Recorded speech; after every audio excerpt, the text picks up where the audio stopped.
अस्सलाम वालेकुम स्टूडेंट्स। इस लेक्चर में मैं आप लोगों के साथ स्प्रिंग 2019 का क्वेश्चन नंबर 5 डिस्कस करूंगा आईकेप के पास पेपर्स का, जो कि स्टैंडर्ड कॉस्टिंग का सवाल है और इसमें मटेरियल के भी सारे वेरिएंसेस हैं। तो चलें इस सवाल की डिस्कशन को स्टार्ट करते हैं, देखते हैं कि सवाल में क्या लिखा हुआ है और आहिस्ता आहिस्ता इसको समझते समझते सॉल्व करते हैं। इस लेक्चर से पहले आई होप कि आप लोगों के पास मटेरियल के जितने भी वेरिएंसेस हैं उनकी एक जनरल अंडरस्टैंडिंग लाजमी तौर पर मौजूद है। सवाल में लिखा हुआ है कि Daisy limited DL manufactures and markets product G. DL uses a standard absorption costing. Following information pertains to product Z for the month of Feb 2019. Daisy limited एक कंपनी है, प्रोडक्ट जी मैन्युफैक्चर करती है, एब्जॉर्प्शन कॉस्टिंग का system follow करती है।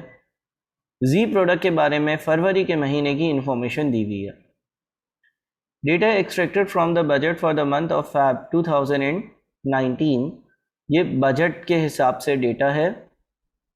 Production in units 27,000 units की production है। Cost of production direct material 16,000 kilo 400 के हिसाब से, वाई के 14,000 किलो 300 के हिसाब से, लेबर 10,000 घंटे 220 के हिसाब से। फैक्ट्री के overheads including fixed overheads of rupees 900,000, rupees 250 पर लेबर आर, 2500 रुपये।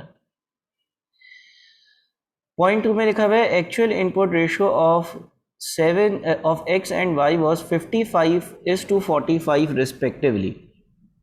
ये एक्चुअल रेशो था, बजटेड नहीं। बजटेड रेशो तो आपको ऊपर दिया हुआ है ना, 16:14। Direct materials are added at the beginning of the process. Actual process losses were 6% of the input. जितना इनपुट है एक्चुअल लॉसेस उसका 6% है, sorry 6% of the output, output का 6% लॉसेस है। There is no change in the direct material prices during the month. किसी किस्म का price में कोई भी चेंज नहीं आया। DL increases wages by 12% as against the budgeted increase of 8%, which improved labor efficiency by 5%. DL ने wages को 12% से इंक्रीज किया। बजट में ये सोचा गया था कि 8% से इंक्रीज किया जाए। इसकी वजह से एफिशिएंसी 5% इंक्रीज हुई है। Due to higher than expected inflation, actual factory overheads rate was 6% higher than the budgeted rate. Conversion costs were incurred evenly throughout the process. 27,400 units of Z were transferred to finished goods. There was no opening or closing WIP. Finished goods inventory at the beginning and closing of the month was 1,000 units and 15,000 units respectively. Requirement में आपसे वो बोलता है कि material का price, mix, yield variance calculate करो, labour का rate और एफिशिएंसी वेरिएंस कैलकुलेट करो, ओवर अंडर अप्लाइड ओवरहेड्स को कैलकुलेट करो और उनको एनालाइज करो वेरिएबल ओवरहेड्स एक्सपेंडिचर और एफिशिएंसी वेरिएंस में, और फिक्स्ड ओवरहेड्स का एक्सपेंडिचर और वॉल्यूम वेरिएंस में। तो इस सवाल को ज़रा सॉल्व करना स्टार्ट करते हैं, ठीक है ना। आप लोग आगे बढ़ने से पहले एक बार सवाल को अच्छे से ज़रा समझ लीजिएगा, रीड ज़रूर कर लीजिएगा। अच्छा, कुछ वैल्यूज़ जो मुझे सामने से नज़र आ रही है ना, वो मैं ज़रा यहाँ पे लिख लेता हूँ। सबसे पहले बजटेड प्रोडक्शन के यूनिट्स, यानी कि मैंने जो बजट बनाया था उसमें मैंने क्या सोचा था कि मैं कितने यूनिट्स प्रोड्यूस करूँगा, वो है 27,000।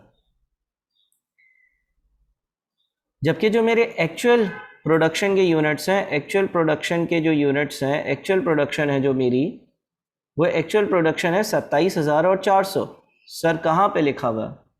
पॉइंट नंबर 7 अगर आप देखते हो तो लिखता है 27,400 units of G were transferred to finish goods. इसका मतलब कि आपने जी के 27,400 यूनिट्स बनाए होंगे, ऐसा ही है ना? ठीक है, जो आपकी एक्चुअल प्रोडक्शन है वो मैंने आपको दे दी।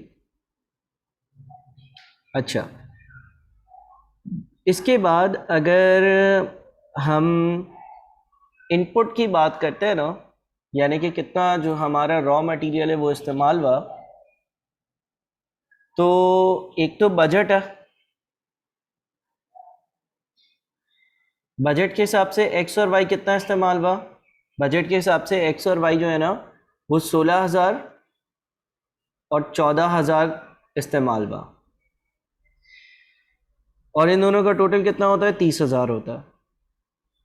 इन दोनों का टोटल कितना होता है? 30,000 होता है। ये आपको एक और इंफॉर्मेशन प्रोवाइडेड है, ठीक है।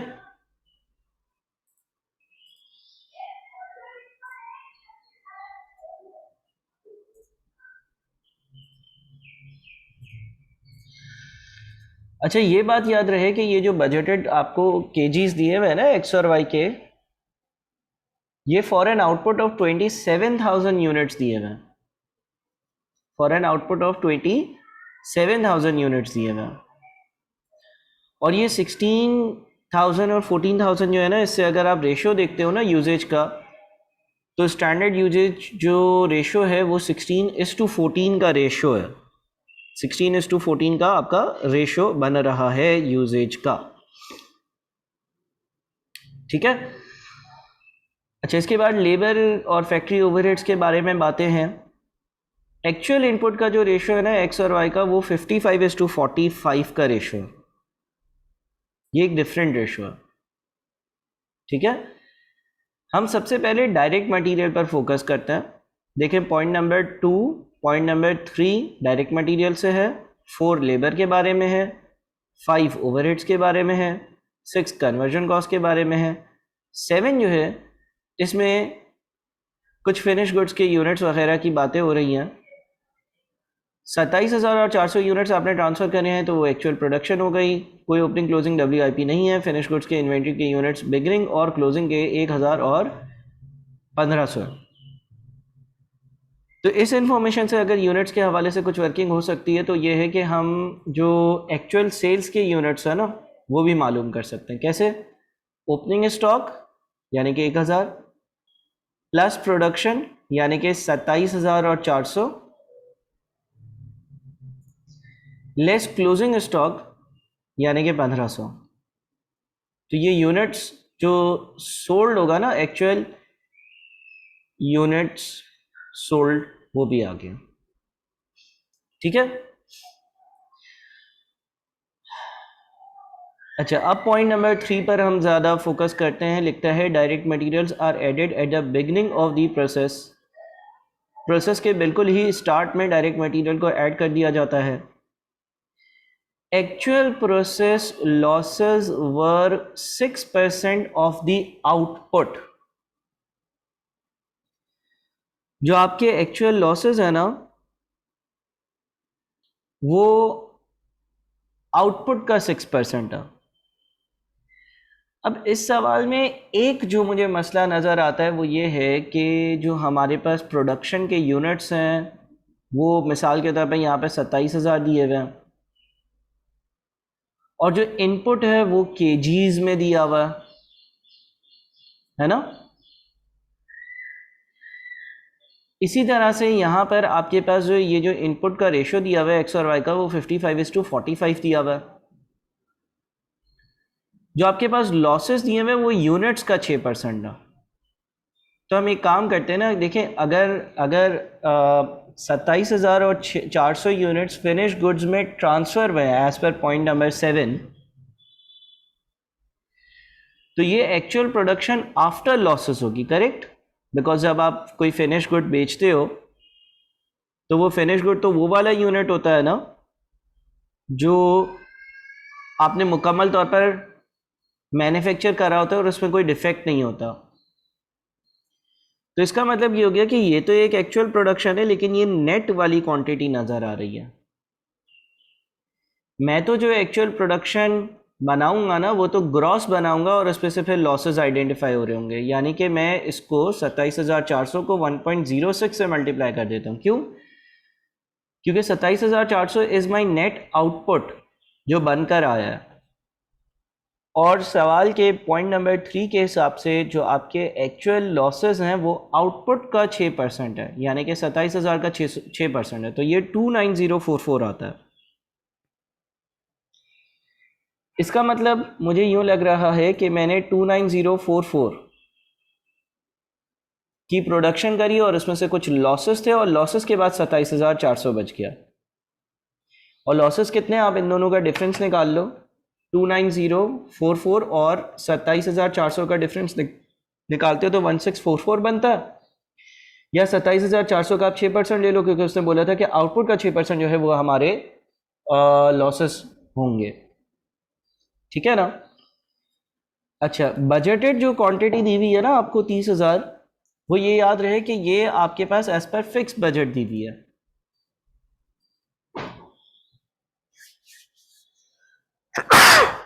यानी कि ये जो एक्स और वाई 30,000 किलो लगेगा, ये जो दिया हुआ है, ये तो उस हिसाब से दिया हुआ है कि आपकी बजटेड प्रोडक्शन 27,000 हो, ठीक है ना।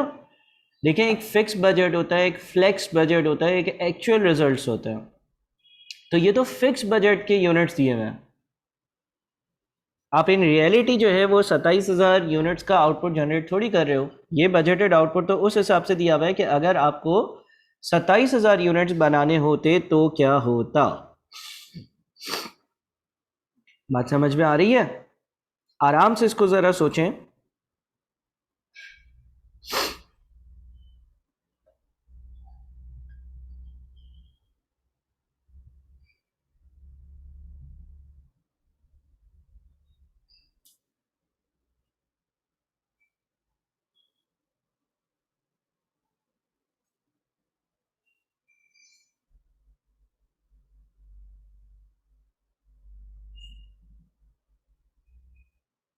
ठीक है, आराम से इसको सोचें, फिर हम आगे बढ़ते हैं। अच्छा जी, अब हमने यहाँ पे कुछ वैल्यूज तो लिख ली हैं, अब हम अपने वेरिएंसेस पर चलते हैं। पार्ट ए जो है ना, उसमें उसने बोला हुआ है कि कंप्यूट दी फॉलोइंग, और सबसे पहले मटेरियल प्राइस वेरिएंस। सबसे पहले हमें कंप्यूट करना है मटेरियल का प्राइस वेरिएंस। अच्छा देखिए, मटेरियल प्राइस वेरिएंस जो है ना, मटेरियल प्राइस वेरिएंस, उसके बारे में हमने ये पढ़ा है कि हम actual quantity for actual units लेते हैं और उसको हम स्टैंडर्ड रेट और एक्चुअल रेट के डिफरेंस से मल्टीप्लाई करते हैं। एग्रीड? स्टैंडर्ड रेट यानी कि कितने का सोचा था कि 1 किलो आएगा, एक्चुअल रेट कितने का आया, ब्रैकेट वेरिएंस शो कर देता है, और फिर जितनी एक्चुअल क्वांटिटी खरीदी होती है उस पर वो वेरिएंस जनरेट हो रहा होता है। ये बेसिक लेक्चर में हमने डिस्कस किया।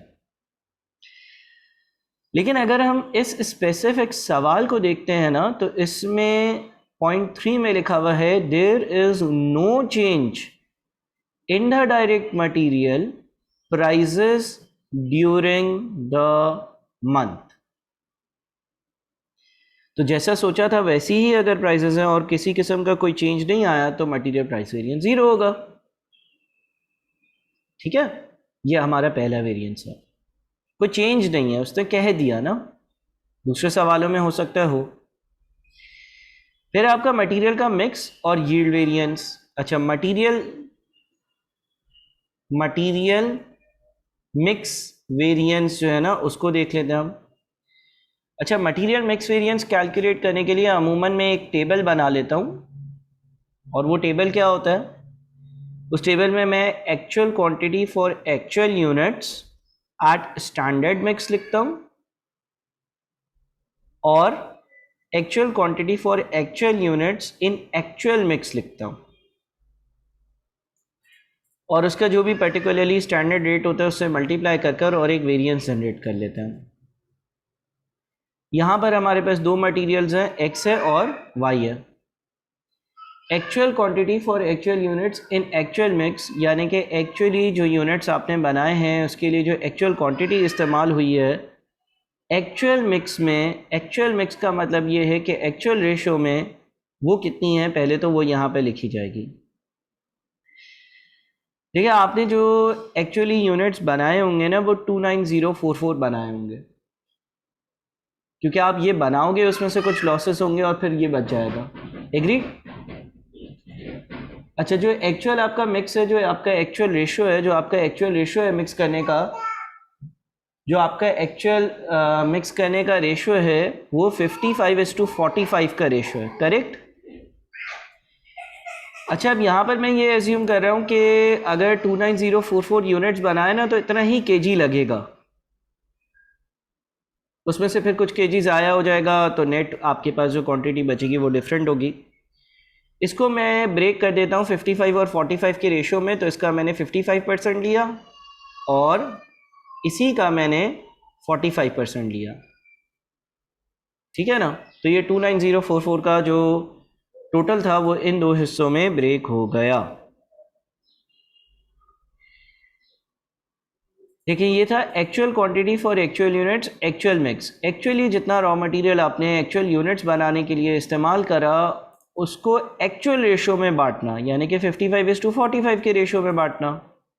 अब इसी अमाउंट को स्टैंडर्ड मिक्स में अगर बांटते तो 16:14 का रेशो होता, 16:14 का रेशो होता, करेक्ट, 16:14 का रेशो होता। तो मैं क्या करता हूँ, मैं इसको 30 से डिवाइड करता हूँ और x के लिए 16 से मल्टीप्लाई, और इसी को मैं 30 से डिवाइड करता हूँ और y के लिए मैं 14 से मल्टीप्लाई करता हूँ, ठीक है। अच्छा, स्टैंडर्ड रेट क्या है, 400 और 300 ये सवाल में लिखा हुआ है, तो अब वेरिएंस निकाल लेते हैं। Actual quantity for actual units in standard mix minus actual quantity for actual units in actual mix, इन दोनों का difference multiplied by standard rate जो कि 400 का है। एक्स जो है वो स्टैंडर्ड रेशोज़ के हिसाब से 15,490 समथिंग यूज़ होना चाहिए, लेकिन एक्चुअली 15,974 यूज़ हुआ है, मल्टीप्लाइड बाय स्टैंडर्ड रेट।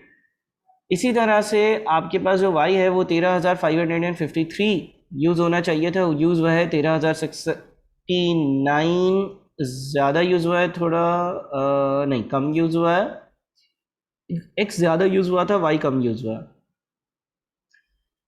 तो नेट जो आपका मटेरियल मिक्स वेरिएंस आता है वो 48471 का एडवर्स आ रहा है। अब सवाल ये आता है कि सर इसके एडवर्स आने की क्या लॉजिक है। बड़ी सिंपल सी लॉजिक है कि जो चीज़ महंगी वाली थी वो आपने एक्चुअली ज़्यादा इस्तेमाल करी है, इससे कंपेयर करो। जो चीज़ सस्ती वाली थी वो आपने एक्चुअली कम इस्तेमाल करी है, इन दोनों को कंपेयर करो। तो ये मटेरियल मिक्स वेरिएंस हो गया। फिर आता है हमारा मटेरियल का यील्ड वेरिएंस। यील्ड वेरिएंस को कंप्यूट करने के भी मुख्तलिफ तरीके हैं। मटेरियल यील्ड वेरिएंस अब हमें कंप्यूट करना है।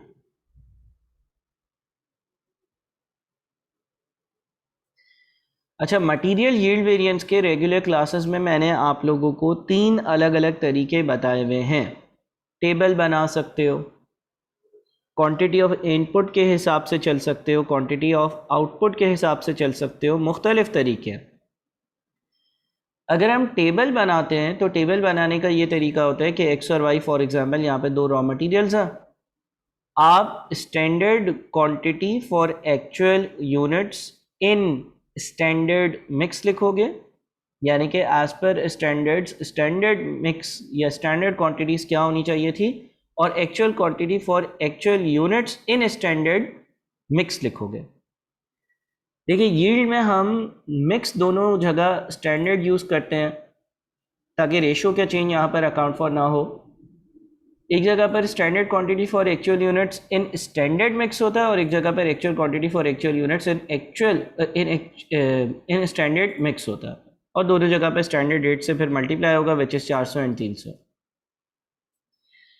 Standard quantity for actual units in standard mix, actual quantity for actual units in standard mix. तो मिक्स आपने हमेशा ये याद रखना है कि स्टैंडर्ड वाला ही लेना है, ठीक है। अब ज़रा इसको ज़रा सोचें आप, मैं 1 मिनट आप लोगों को दूंगा। देखिए, ये वाली वैल्यूज़ तो ऐसे ही आ जाएंगी ना, actual quantity for actual units in standard mix, actual quantity for actual units in standard mix. Actually जितना क्वांटिटी इस्तेमाल हुआ है एक्चुअल यूनिट्स के लिए लेकिन स्टैंडर्ड मिक्स में, बट यहाँ पर है standard quantity for actual units in standard mix, not in actual mix but in standard mix or standard quantity for actual units। तो अब ज़रा आप इस पे वर्किंग करें और मुझे बताएं कि क्या होगा।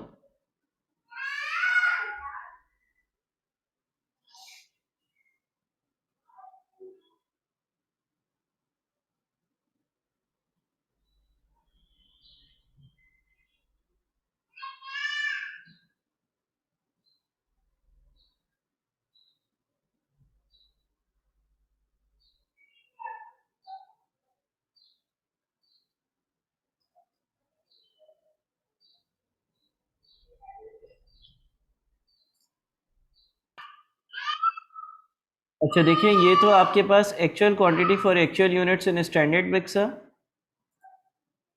अब आपने क्या करना होगा, आपने ये देखना होगा कि यार मैंने जब बजट्स बनाए ना, बजट्स, तो देखें बजट्स बनाते वक्त क्या हुआ था कि आपने 30,000 केजीज का इनपुट किया था, तो 27,000 यूनिट्स बने। इसका मतलब ये हो गया कि अगर मैं 30,000 का इनपुट करता हूँ और 27,000 यूनिट्स बनते हैं, तो यहाँ पर ज़रा इसका मैं मतलब लिखता हूँ। इसका मतलब ये हुआ कि मेरे जो लॉसेस होते हैं वो कितने होते हैं। सर मैं 27,000 का इनपुट करता हूँ, आउटपुट आता है, सॉरी 30,000 का इनपुट आउट करता हूँ, आउटपुट आता है 27,000, डिवाइडेड बाय इनपुट यानी कि लॉस, लॉस 3,000 का डिवाइडेड बाय इनपुट, यानी कि ये 0.1 आता है या 10% आता है। इसका मतलब ये हुआ कि इनपुट का 10% ज़ाया हो जाता है as per budgets. As per budgets input का 10% ज़ाया हो जाता है, और बाकी जो बच जाता है वो आपका आउटपुट होता है। ऐसा ही है ना। अब देखिए, मुझे एक्चुअली कितने यूनिट्स बनाने थे सर, 27,400। यहाँ पे लिखा हुआ है standard quantity for actual units in standard mix, यानी कि अगर आपको 27,400 यूनिट्स का आउटपुट चाहिए तो आप स्टैंडर्ड्स के हिसाब से कितना एक्स और वाई इस्तेमाल करते हैं। अच्छा, स्टैंडर्ड्स मुझे जो बनाकर दिए हुए थे वो ये दिए हुए थे कि 30,000 किलो का इनपुट होगा तो 27,000 किलो का आउटपुट होगा, यानी कि 10% ज़ाया होता होगा। अब अगर मुझे 27,400 का आउटपुट चाहिए तो इसको मैं ग्रॉस अप करूँगा, क्योंकि एक्स और वाई तो मैं ज़्यादा डालूंगा ना। मैं इसको 90 से डिवाइड करूँगा और 100 से मल्टीप्लाई करूँगा, इसलिए क्योंकि ये 27,400 अगर मुझे आउटपुट चाहिए तो this is after losses of 10%, यानी कि 30,444.44 का मैं इनपुट करूँगा। इसमें से आप इसका 10% लें, 30,444.44 का 10% लें, वो आएगा 30,444.444। तो 30,444.44 में से ये माइनस होगा और बाकी आपका 27,400 का आउटपुट होगा। देखिए, जो आपके पास बजट बनाकर दिया हुआ था ना, बजटेड क्वांटिटी 27,000 की दी हुई थी, यानी कि ये फिक्स बजट था, और 0.7 के हिसाब से आउटपुट एक्चुअली 27,400 था। तो हम जो फ्लेक्सिंग वाला काम करते हैं वो मैंने किया। अब इनमें यूजेज का रेशियो 16:14 है, तो इसको 30 से डिवाइड किया, 16 से मल्टीप्लाई किया, इसी तरह इसको 30 से डिवाइड किया, 14 से मल्टीप्लाई किया। ठीक है, और अब मेरे वेरिएंसेस आ जाएंगे। कैसे आ जाएंगे? Standard quantity for actual units in standard mix, यानी कि जितना आपने यूनिट्स का 27,400 यूनिट्स बनाए उसके हिसाब, उसके लिए स्टैंडर्ड्स के हिसाब से 16,237 का एक्स चाहिए होता, लेकिन आपने 15,490 यूज़ किया है, कम यूज़ किया है, मल्टीप्लाइड बाय स्टैंडर्ड रेट जो कि 400 है। इसी तरह से वाई जो है, जो आपने यूनिट्स बनाया उसके लिए टोटल 14,207 वाई की ज़रूरत थी, लेकिन आपने 13,554 वाई यूज़ किया, कम यूज़ किया, मल्टीप्लाइड बाय स्टैंडर्ड रेट जो कि 300। ठीक है।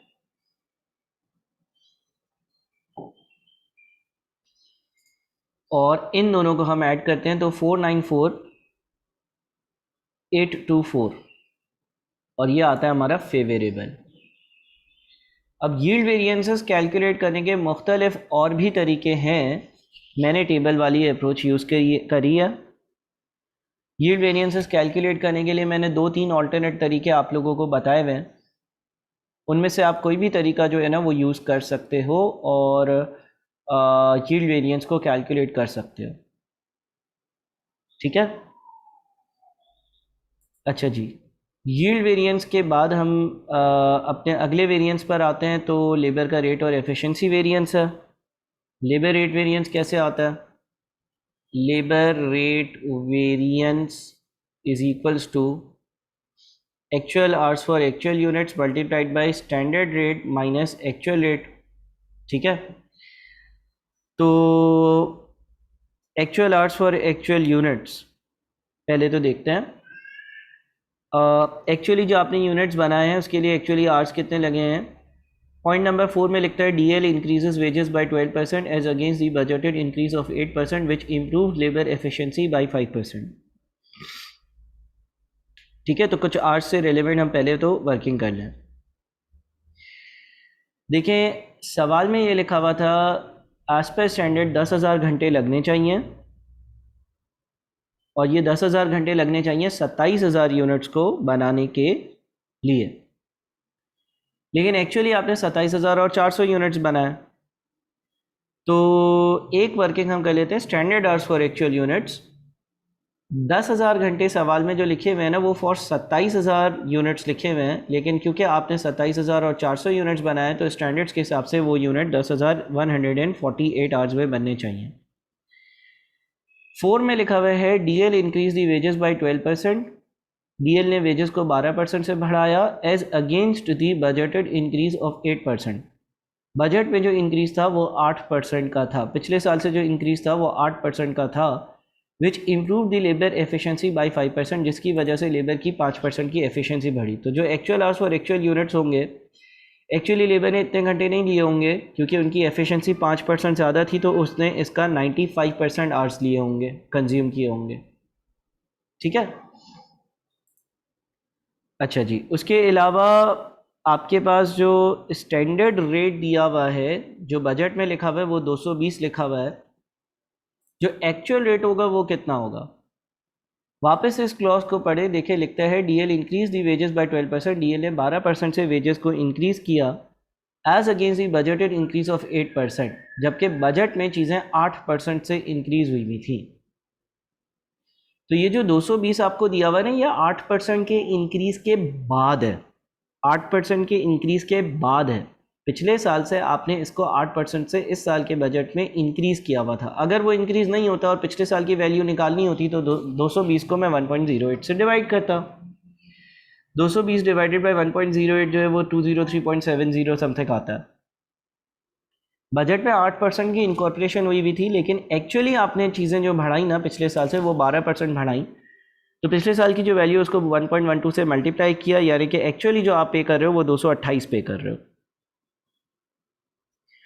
अब लेबर का रेट वेरिएंस कैसे आएगा, actual hours for actual units multiplied by standard rate minus actual rate, 78554 का एडवर्स। और क्या कैलकुलेट करना है, लेबर का efficiency variance, labour efficiency variance. Labour efficiency variance कैसे आता है, standard rate multiplied by standard hours for actual units minus actual hours for actual units. ठीक है, अच्छा तो स्टैंडर्ड रेट क्या है, स्टैंडर्ड रेट है हमारा 220, standard hours for actual units minus actual hours for actual units, तो ये आ रहा है 111,630। ठीक है, अगला पार्ट क्या है, over under applied variance, applied overheads and analyze it into variable overheads expenditure and efficiency variance, fix overheads expenditure and volume variance. Variable overheads का एक्सपेंडिचर और एफिशिएंसी वेरिएंस मालूम करना है। फैक्ट्री ओवरहेड्स आपको सवाल में 22.5 मिलियन के दिए हुए हैं, सवाल में लिखा हुआ है इंक्लूडिंग फिक्स ओवरहेड्स और 900,000 रुपीज़ 250 पर आवर। तो मैं एक काम करता हूँ, पहले तो बजट के हिसाब से मेरे पास जो फिक्स्ड ओवरहेड्स एब्जॉर्प्शन रेट और वेरिएबल रेट पर आवर जो है ना वो कितना आता है वो देख लेता हूँ। देखें ये जो आपके पास फैक्ट्री ओवरहेड्स दिए हुए हैं ना 250, ये टोटल दिए हुए हैं, आए कैसे होंगे 2.5 मिलियन डिवाइडेड बाय 10,000। मैं यहाँ पे टोटल भी चले लिख लेता हूँ आप लोगों के लिए। फैक्ट्री ओवरहेड्स पर आर जो दिए हुए हैं ना, आपको टोटल फैक्ट्री ओवरहेड्स 2.5 मिलियन दिए हुए हैं डिवाइडेड बाय 10,000 घंटों के, ये 250 बनता है। इस तरह से ये 250 दिया हुआ था। इसमें वो बोलता है कि फिक्स ओवरहेड जो है वो 900,000 के, तो अगर फिक्स ओवरहेड्स 900,000 के तो फिक्स्ड ओवरहेड्स एब्जॉर्प्शन रेट जो होगा वो होगा 900,000 डिवाइडेड बाय बजटेड आवर्स, यानी कि 10,000 तो 90 होगा, यानी कि वेरिएबल ओवरहेड्स एब्जॉर्प्शन रेट कितना होगा 250 माइनस 90 यानी कि 160 होगा। अब आपने अगर कैलकुलेट करना है वेरिएबल ओवरहेड्स का एक्सपेंडिचर वेरिएंस, वेरिएबल ओवरहेड्स का एक्सपेंडिचर वेरिएंस, तो उसके लिए हम क्या करते थे, actual hours for actual units multiplied bye और ब्रैकेट में लिखते थे standard rate minus actual rate. ठीक है, तो actual hours for actual units हमारे पास हैं स्टैंडर्ड रेट यानी कि एज पर स्टैंडर्ड्स 160 का ओवरहेड्स पर आवर होने चाहिए। एक्चुअल कितना होगा, 0.5 में लिखा हुआ है due to higher than expected inflation actual factory overheads rate was 6% higher than the budgeted rate. तो इसका मतलब ये हो गया कि एक्चुअली जो आपने वेरिएबल ओवरहेड्स की पेमेंट करी होगी वो 160 मल्टीप्लाइड बाय 1.06 यानी कि वो आपने की होगी 170 से। तो आपका वेरिएबल ओवरहेड्स का जो एक्सपेंडिचर वेरिएंस है actual hours for actual units multiplied by standard rate minus actual rate यानी कि वो आया 92551 का। फिर वेरिएबल ओवरहेड्स का एफिशिएंसी वेरिएंस होता था। वेरिएबल ओवरहेड्स का एफिशिएंसी वेरिएंस के लिए standard rate multiplied by standard hours for actual units minus actual hours for actual units. ये बड़ा आसान, सारी इन्फॉर्मेशन आपके पास है। स्टैंडर्ड रेट आपका 160 है, standard hours for actual units minus actual hours for actual units, तो ये आ गया 81185। फिर आपने फिक्स्ड ओवरहेड्स के वेरिएंसेस निकालने हैं। एक तो फिक्स्ड ओवरहेड्स का एक्सपेंडिचर वेरिएंस निकालना है। देखिए 0.5 में लिखा हुआ है due to higher than expected inflation actual factory overhead rate was 6% higher than the budgeted rate. जो एक्चुअल फैक्ट्री ओवरहेड्स का रेट था वो बजट से 6% ज़्यादा था, यानी कि सारे के सारे जितने भी खर्चे थे ना वो बजट से 6% ज़्यादा थे, जो कि पर्टेन करते हैं आपके ओवरहेड से। ठीक है, अच्छा एक मिनट, पार्ट सी में एक चीज़ हम भूल गए, उसने ये भी बोला था कि over under applied overheads calculate करो and analyze it into this. तो ओवर अंडर अप्लाइड ओवरहेड जो है ना वो हम कैलकुलेट करना भूल गए हैं, वो भी मैं कैलकुलेट कर देता हूँ before moving to fixed overheads variances. Over under applied के लिए हम पहले अप्लाइड कैलकुलेट करेंगे। अप्लाइड कैसे होगा, OAR पर आवर यानी कि 250। इसमें फिक्स्ड और वेरिएबल दोनों शामिल है, इसमें फिक्स्ड और वेरिएबल दोनों शामिल है। तो OAR per hour multiplied by actual hours, जो हमारे एक्चुअल आवर्स है OAR पर आवर को अप्लाई करना है अगर, तो मैं एक्चुअल आवर्स से मल्टीप्लाई करूंगा। ठीक है, 250 का factory overheads rate per hour आ रहा है। अच्छा सॉरी, हमारे पास अप्लाइड अगर हम निकालेंगे, क्योंकि हमें इन वेरिएंसेस को एनालाइज करना है, तो जब हम वेरिएंसेस को एनालाइज करते हैं ना तो हम OAR पर आर नहीं लेते, OAR पर यूनिट लेते हैं। बिकॉज हमारे जो फिक्स ओवरहेड्स के एक्सपेंडिचर और वॉल्यूम वेरिएंसेस को जब हम ब्रेक करते हैं ना, तो वॉल्यूम वेरिएंस जो आपका टोटल वेरिएंस होता है उसकी दो ब्रांचेस होती हैं। एक आपका फिक्स्ड ओवरहेड्स का एक्सपेंडिचर वेरिएंस होता है और एक फिक्स्ड ओवरहेड्स का वॉल्यूम वेरिएंस होता है। फिर इस वेरिएंस की दो ब्रांचेस होती हैं, फिक्स्ड ओवरहेड्स का वॉल्यूम एफिशिएंसी और फिक्स्ड ओवरहेड्स का वॉल्यूम कैपेसिटी वेरिएंस। ये दो वेरिएंसेस पर आवर बेसिस पर कैलकुलेट होते हैं, ये पर यूनिट बेसिस पर कैलकुलेट होता है, और फिर ये टोटल इन दोनों के एडिशन से आता है, जो कि हमने बेसिक लेक्चर्स में डिस्कस किया। तो अप्लाइड के लिए ये तो OAR पर आवर है, हमें ये देखना होगा कि एज़ पर बजट एक यूनिट कितने घंटे में बनता था। देखें 10,000 घंटे में 27,000 यूनिट्स बन रहे थे, यानी कि एक यूनिट जो है ना वो बन रहा था 0.37 आवर्स में।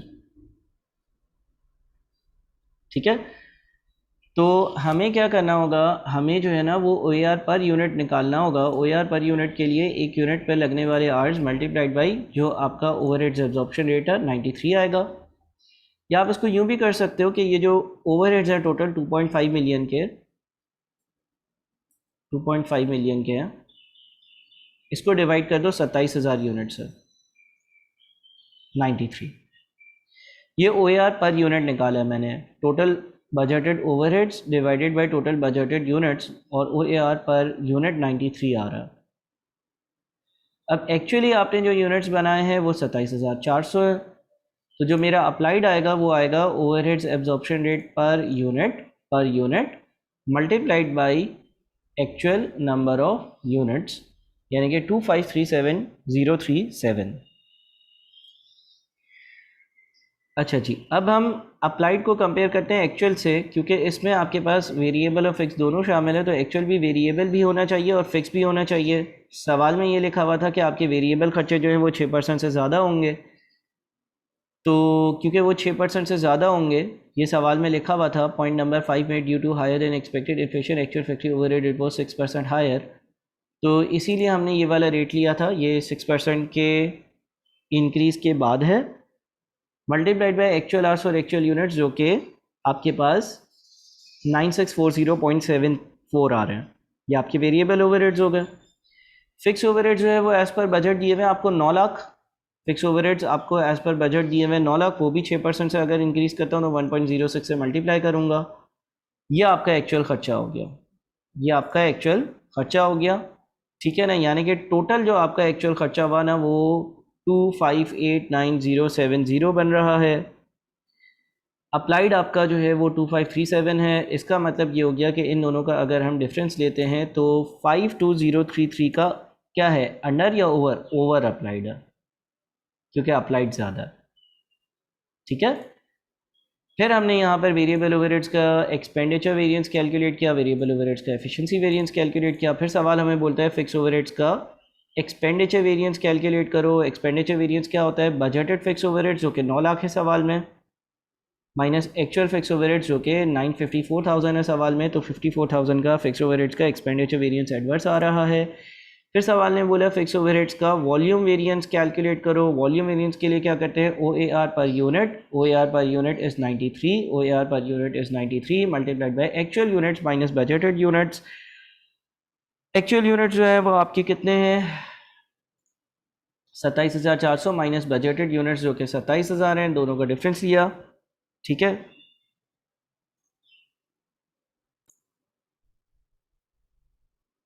अच्छा, एक करेक्शन कर लेते हैं। ये आपने 93 जो है ना, 93 जो था ना वो total overheads divided by total budgeted unit से आया था, तो यहाँ पर 93 यूज़ नहीं होगा। इसलिए 93 यूज़ नहीं होगा क्योंकि हम फिक्स्ड ओवरहेड्स का वॉल्यूम वेरिएंस कैलकुलेट कर रहे हैं, तो हमें OAR भी जो चाहिए वो फिक्स्ड ओवरहेड्स का चाहिए।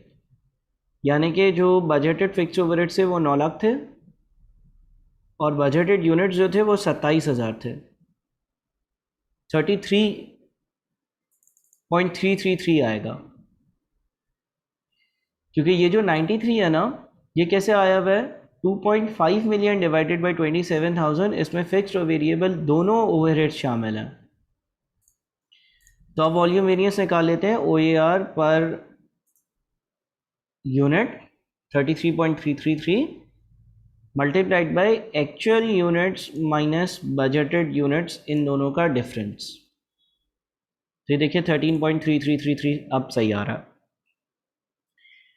इसके अलावा एक और चीज़ जो हमें सवाल में करनी थी वो ये करनी थी कि हमें ये बताना था कि ये जो ओवर अंडर अप्लाइड आ रहा है ना, ये सारे वेरिएंसेस से मैच कर रहा है। तो कैसे करेगा, देखें, वेरिएबल ओवरहेड्स का एक्सपेंडिचर वेरिएंस, वेरिएबल ओवरहेड्स का एफिशिएंसी वेरिएंस, फिक्स्ड ओवरहेड्स का एक्सपेंडिचर वेरिएंस, फिक्स्ड ओवरहेड्स का वॉल्यूम वेरिएंस, इन दोनों में अब कोई भी डिफरेंस नहीं है, 0 पर आ गया, ठीक है। तो इस सवाल को काइंडली आप अच्छे से सॉल्व करें और फिर मुझे ज़रूर बताइएगा अगर कोई कन्फ्यूजन हो तो। मुश्किल और अच्छा सवाल था। बहुत शुक्रिया, अल्लाह हाफ़िज़।